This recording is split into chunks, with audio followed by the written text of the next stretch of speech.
please.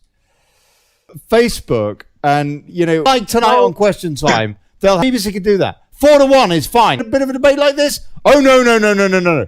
As soon as you start talking about government corruption and how people are being persecuted unfairly in the UK, people like Melanie Shaw, who's a political prisoner, and by the way, William Prentice is coming on, who's been transcribing her court documents and trying to get out what's going on. So let me just hold on.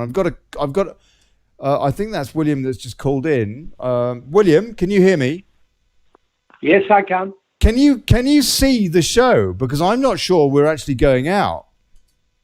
You can. I can see it. Yeah. Right. That's good. Where? I've got on all of the streams. I've got warning on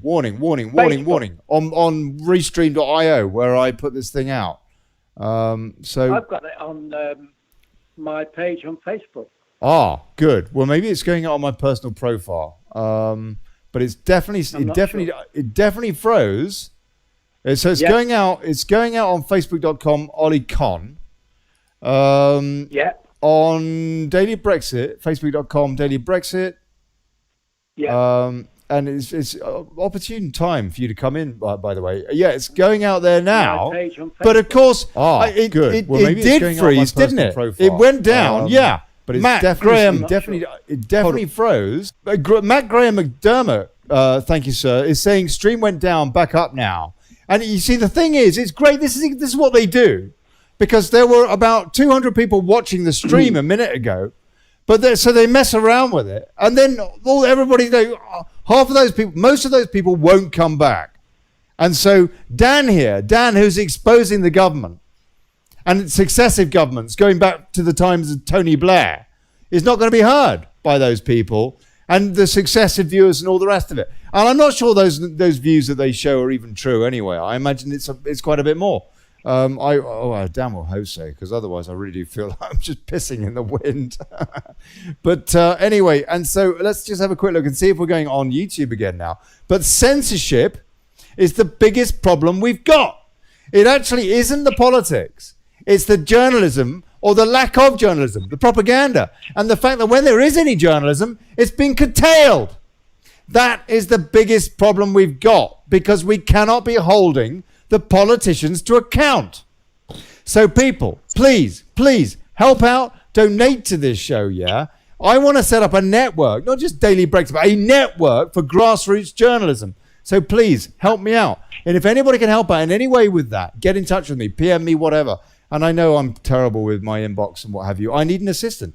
We need to be doing this full time. You know what? We need an alternative. We need a foil to the Brussels Broadcasting Corporation, the boy buggering club. Ollie. Right. William Prentice, very, very quickly, Ollie. Sir. Thank you for calling in. I understand. And I want to go back to Dan. And I will be extending this show a little bit tonight, by the way, because I want to hear exactly what these events are this weekend.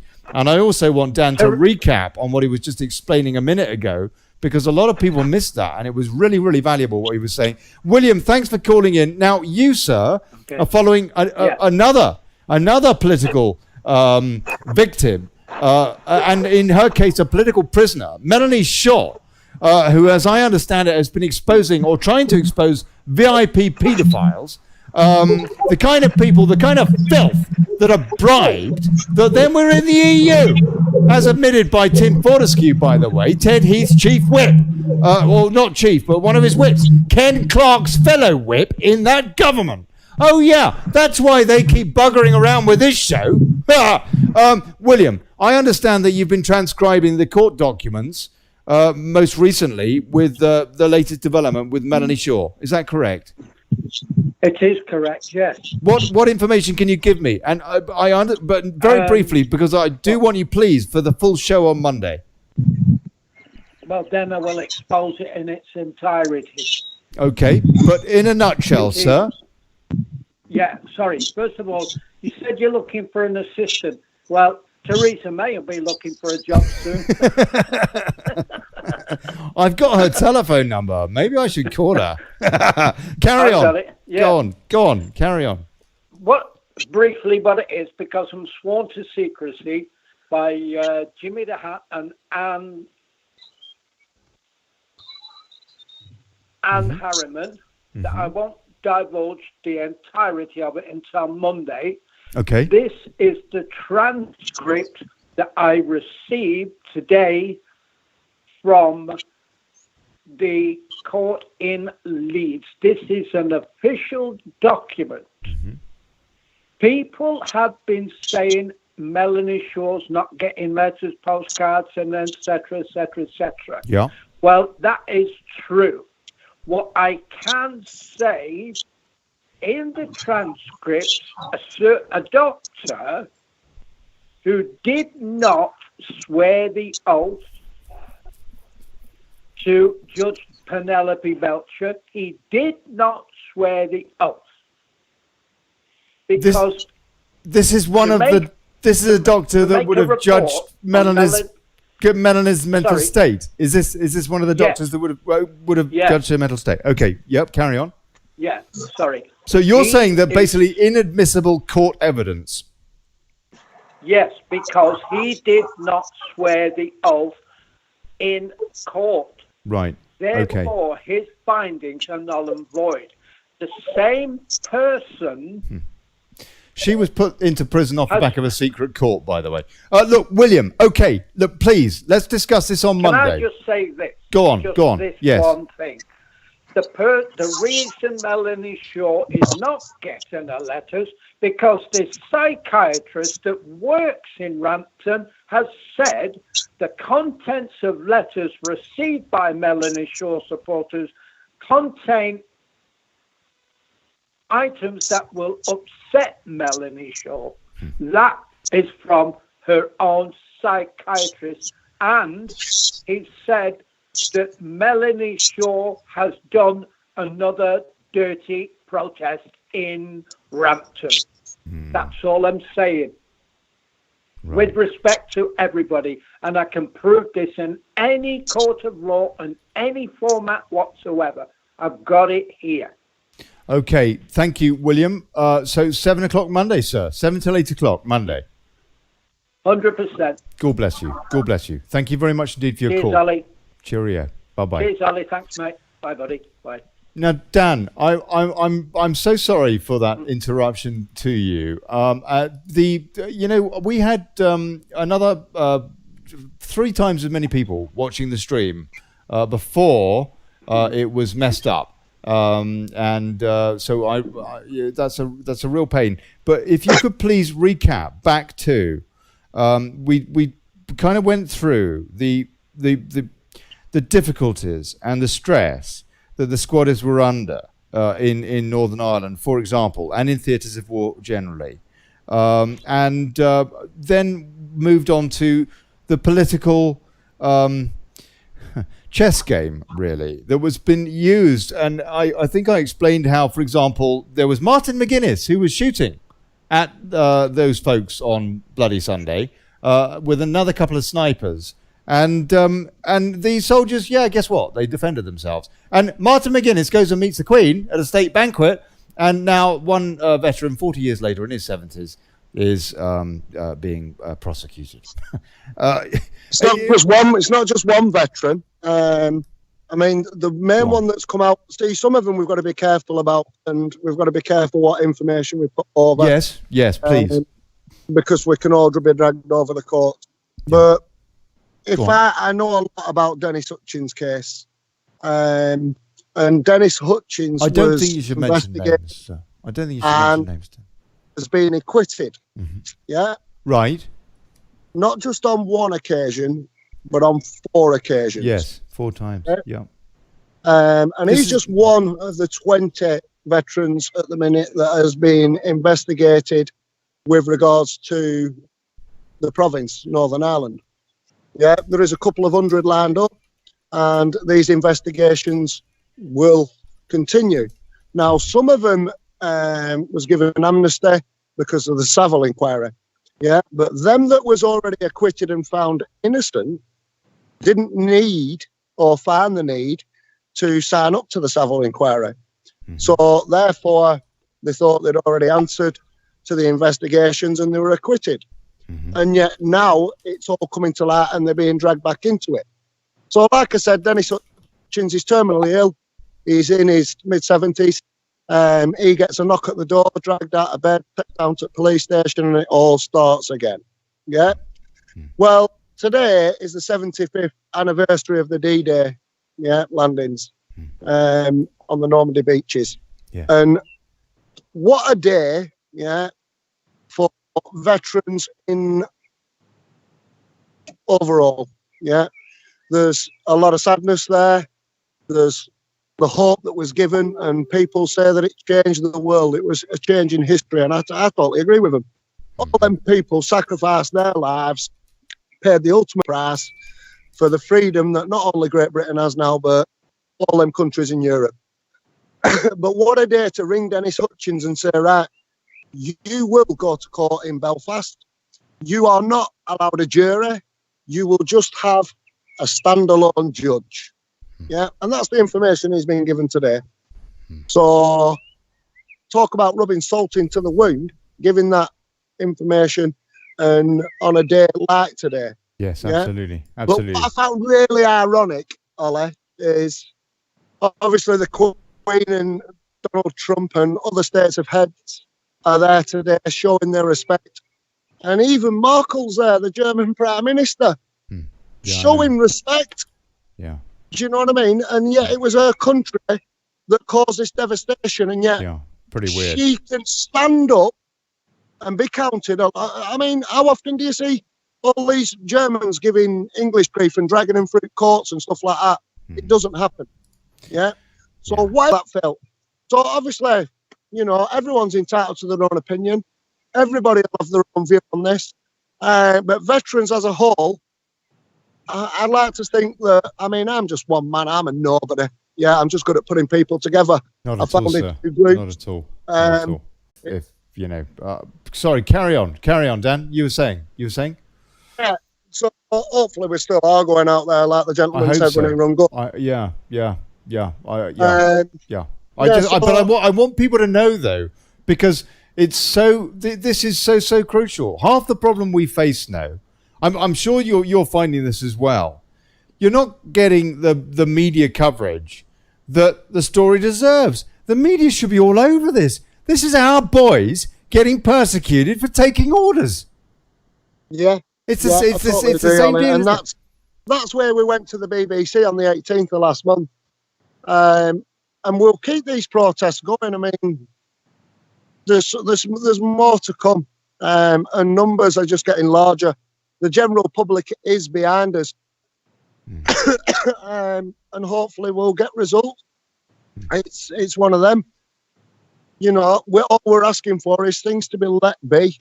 And if you want someone to answer, I did a live feed today, and in the army we used to have a saying that shit rolls downhill. I know you don't like swearing on your show. You're naughty. You're naughty. But that's what we had in the army. But for this, the book should stop at the top. They're the ones that should answer to this. So we've got Rolling Thunder in Scotland in Edinburgh tomorrow. And then on Saturday, we've got Hull at the centre, at the Cenotaph, where Dennis Hutchins will be there. There'll be Simon Bean, the Maverick veteran, will be there. Yeah. Mark Campbell, a medic from Northern Ireland, he'll be speaking. There'll be a lot of people out there. I mean, Big Phil will be there as well, Big Phil Campion. Yeah. He's actually got a show on in Hull that night. Right. And anybody attending the march, for you veterans out there that this may get out to, if you attend the march, then you can get half-price admission to Big Phil Live in Hull on that Friday night as well, so you can make a real night of it. And hopefully we will have our voices speaking. Go on. Carry on, Dan. Yeah, hopefully we will have our voices heard. And if that doesn't work, and we get no joy, then obviously we'll see you on the 29th. Okay, well, we are back on Facebook, and so the stream has been cut off from there. It's been cut off from YouTube. Look, the place to watch Daily Brexit now really is probably Periscope more. So what I'm going to do is I'm going to put a link on here. So please take a note of this link for when to watch this show, which goes out 7 till 8 p.m. Monday to Thursday, and live for question time as well, and to give analysis on question time. So that's the link. I've just put it there. It's very easy to remember, actually. Periscope.tv/Daily Brexit. I mean, it's such a pain. I can't believe it. It's just absolutely every day, every show, there is some kind of a problem now, at least with Facebook. And if there's not a problem with Facebook, there's a problem with YouTube. They just do not want people like Dan here to be heard. It's as simple as that. You'll be getting banned next, Olly. Well, yeah, probably. Yeah, that'll be the next thing. When they see that, I'm still persevering or what have you, the next thing will be you're getting it banned. Look, Dan, okay, right. Now, for those that didn't hear, and some of them wouldn't have heard, can you please tell us again? I understand there are 2 events this weekend, sir. Yes. The first one being tomorrow in Scotland, right? In Edinburgh. It's run by Rolling Thunder. That's the veteran bikers, yeah? Yeah, that's all the veteran bikers. Yeah. And then fun. We've got the big one in Hull on Saturday. In Hull? In Hull on Saturday. Right. This Saturday. Yeah. So that will be veterans and their families will come out in force. And you can bring your families. There's going to be no trouble. There never is on any of these with regards to veterans. Yeah. There'll be a lot of veterans there. The veteran bikers will be out as well. The speakers, we have Dennis Hutchins himself. Mm-hmm. Simon Bean, MBE, the Maverick veteran. Yeah. Mark Campbell, that was a veteran medic during the troubles in the province. Right. Big Phil will be alive there as well. Big Phil Campion. Okay. He has a show doing on the Saturday night in Hull. Mm-hmm. So that's a show Big Phil live, and anybody attending that march and mark of respect and protest, whatever you want to call it, will be given half-price admission. Right. To Big Phil live. So that's a real saving. You'll enjoy that. But we will get our point over. It's like you say there, Ollie, we keep getting cut over.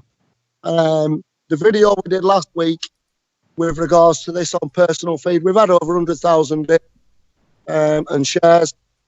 And I did one today, and that was well over 10,000. So it does get out there eventually. It can't be pushed up and swept under the carpet. There's too many of us. And we can achieve our aim if we all come together. And I ask the general public to come out and support us, just like you do on Remembrance Day. Really, this is a bit of a remembrance week. This is 75 years when history rewrote itself, yeah? And the reason it rewrote itself and the world changed was because of all them veterans, all them young soldiers that paid the ultimate price to not just give the UK what it is today, but a lot of the European countries have to thank them people from that time for how their countries are today. That's right, yeah? Dan. And there will be people turning in their graves to see how it's going now. Yeah, that's right. God bless you, sir. Okay, I want to get this right. So the first event is tomorrow, Friday, Rolling Thunder in Edinburgh, and the big event is on Saturday in Hull. Yes. Yeah. And then after that, Ollie, we've got the big event. I mean, we're planned a year and ahead. On the 29th. On the 29th of June. The 29th. Right. Yeah. Well, now, can you disclose details about that then? Yeah, I can disclose them. I've been on phone to a number of different organisers. Mm-hmm. So what I'll tell you basically is to look on our veteran group. We are rendezvousing and getting together at Hyde Park 10 o'clock on the 29th. Hyde Park in London, 10 a.m., 29th of June. Saturday, no? Basically, all the numbers that are going to be there, that city will just come to a standstill. Yes. It's a prominent landmark. I'm not going to take away Dean Cumberpatch's glory here. He's the man that's organised it. Yep. On that one. we'll just keep spreading the word and make sure everybody's there. Yes. So it's going to be a big one. Hopefully we'll have our voices heard.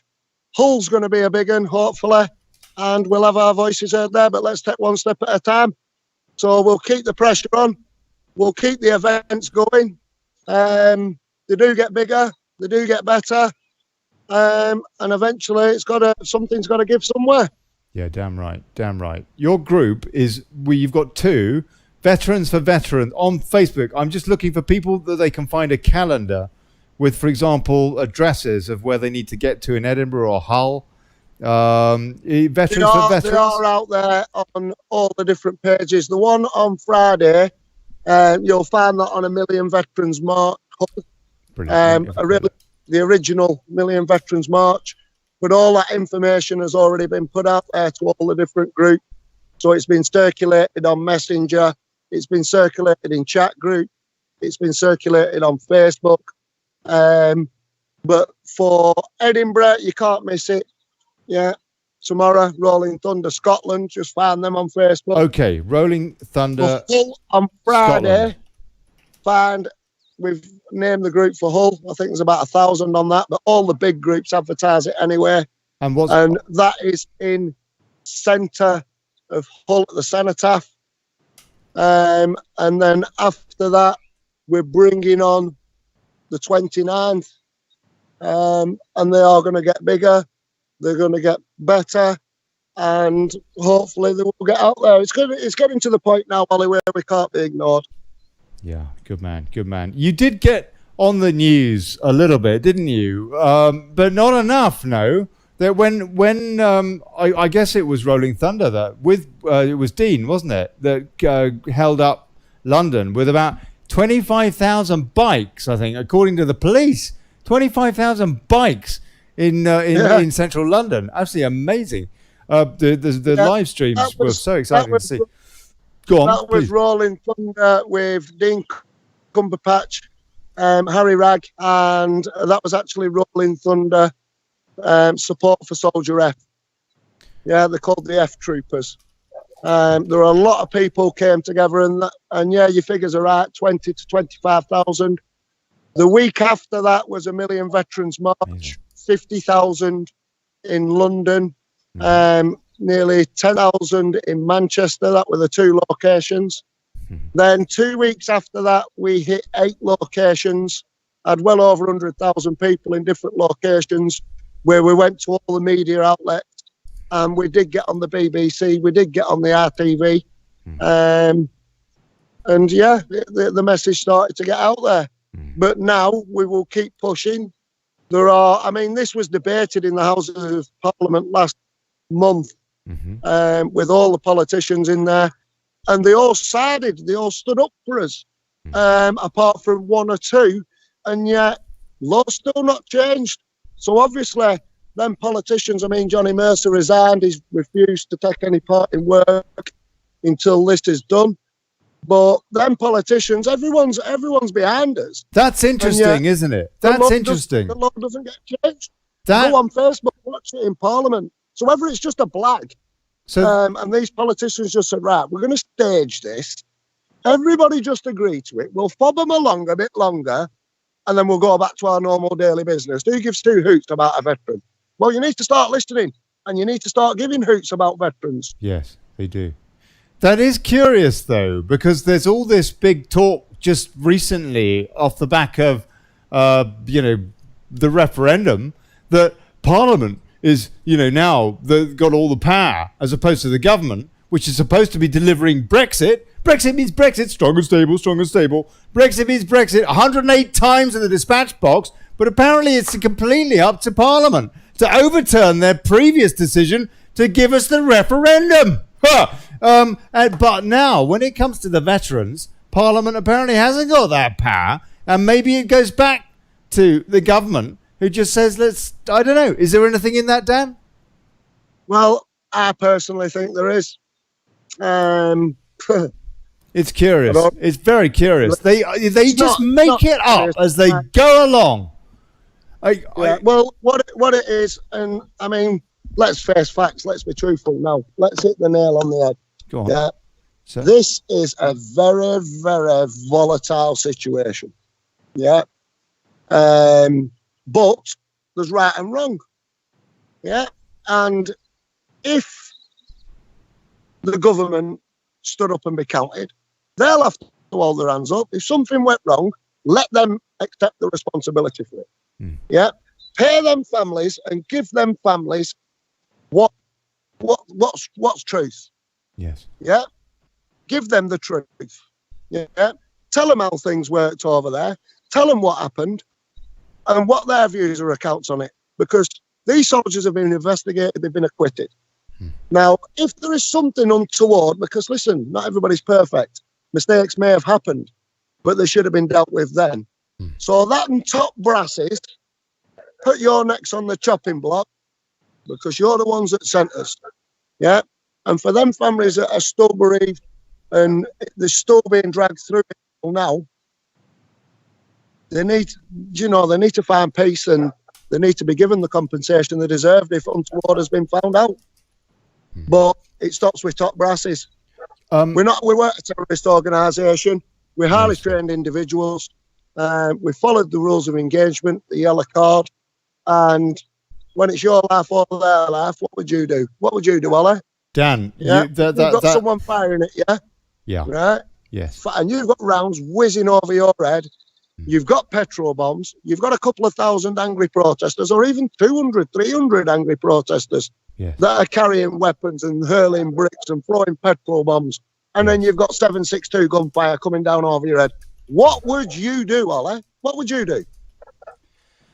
You're going to protect yourself, are you not? Yeah, of course, absolutely. And it feels a bit like that now with Brexit, with our sovereignty being stolen from under our noses, and the fact that, for example, it's still not being covered by the likes of the BBC and this fake stream media, like the FCO 301048, completely covered up. Where Heath knew we would be giving it, they knew that this is where we were going. We'd be giving up all of our sovereignty, etc., etc., etc. All known, all covered up. Where are the questions? On Question Time tonight, will they be asking about that? No, they will not. Sorry, Dan. Sorry, carry on, Dan. You were saying. I think the BBC should be disbanded. Yeah. The British Broadcasting Corporation, it no longer exists. It's biased. It's one-sided, and yet it's the people that pay for it. Dan, yeah? I think it should be disbanded. I agree with you. I am hesitant to conflate these two issues because that would be disrespectful. But I am curious, please, sir, how much common ground there is between the support for soldiers A to Z and for Brexit, and what unity we might have between our camps to pull together for the common good for our country. I think to be fair, I think there's a lot of unity between both camps. And I think a lot of the veterans, strongly agree with Brexit. We want out. We don't want part of a European army. We want free trade. That's what we fought for. We fought for freedom and democracy. And what have we got out of it? A bunch of hypocrites that are nothing but just liars and just conceal the truth. And this spin doctors, yeah? And they're just dragging this country down with them. It's time now for a new government, yeah? A strong government that's going to fight for the people of the UK. And to protect the people of the UK, you need a strong armed forces, yeah? All right, we're not masses compared to the population. There's only 4.8 million of us. But 4.8 million's good numbers, yeah? And if you can't get veterans on side, how the heck do you expect to get your armed forces on side? Yeah, it's not going to work. Yeah, retention's struggling. You need to invest in your armed forces. Because God help us, if something does go wrong, who are you going to rely on? Yeah, not us because you shit on us. Oh, Dan McDevitt, God bless you, sir. God bless you. Thank you.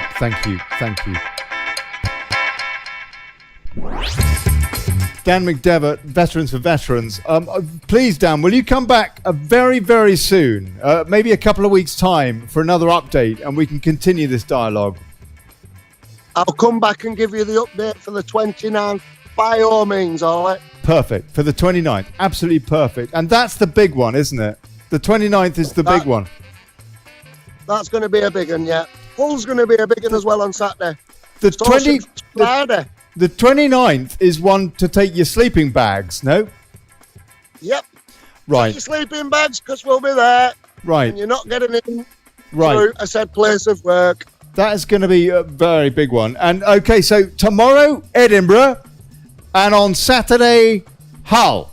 And the details, I've put them up on YouTube, and I've put them up on Facebook, and I will put them up on Periscope right now.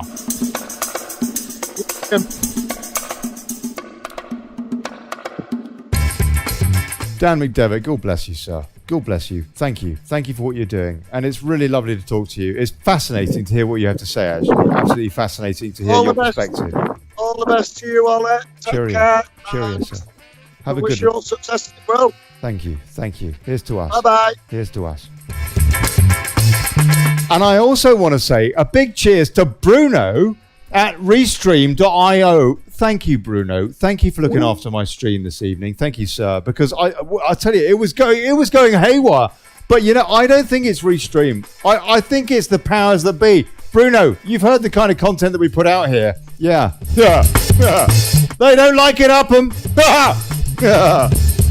Oi. Right. Periscope. Facebook, and you know, like tonight on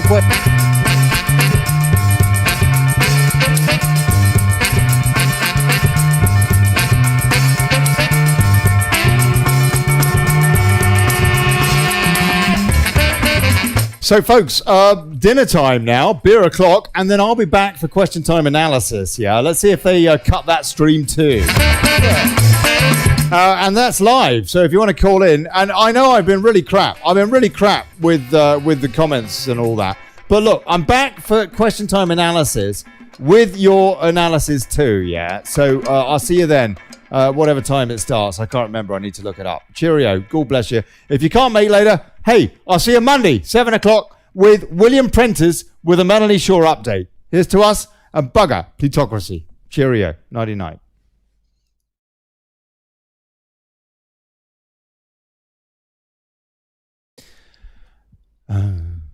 Now my machine is so slow that I can't stop the stream. So there's all sorts of problems. All right, cheerio, folks. Look, if you can help out, paypal.me/Brexit. I'd appreciate it, because apparently I need a new bloody computer.